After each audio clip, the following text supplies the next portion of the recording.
کوئٹہ میں mobile internet service کو چند گھنٹوں کے لیے معطل کر دیا گیا۔ معاون داخلہ حکومت بلوچستان بابر یوسفزئی کے مطابق کوئٹہ شہر میں بعض سیکیورٹی خدشات کے پیش نظر موبائل انٹرنیٹ سروس کو چند گھنٹوں کے لیے عارضی طور پر معطل کیا گیا ہے۔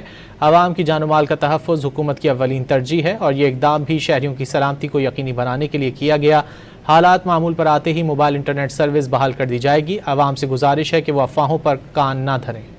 کوئٹہ میں موبائل انٹرنیٹ سروس کو چند گھنٹوں کے لیے معطل کر دیا گیا۔ معاون داخلہ حکومت بلوچستان بابر یوسفزئی کے مطابق کوئٹہ شہر میں بعض سیکیورٹی خدشات کے پیش نظر موبائل انٹرنیٹ سروس کو چند گھنٹوں کے لیے عارضی طور پر معطل کیا گیا ہے۔ عوام کی جان و مال کا تحفظ حکومت کی اولین ترجیح ہے اور یہ اقدام بھی شہریوں کی سلامتی کو یقینی بنانے کے لیے کیا گیا۔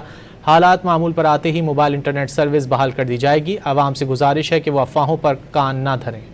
کوئٹہ میں موبائل انٹرنیٹ سروس کو چند گھنٹوں کے لیے معطل کر دیا گیا۔ معاون داخلہ حکومت بلوچستان بابر یوسفزئی کے مطابق کوئٹہ شہر میں بعض سیکیورٹی خدشات کے پیش نظر موبائل انٹرنیٹ سروس کو چند گھنٹوں کے لیے عارضی طور پر معطل کیا گیا ہے۔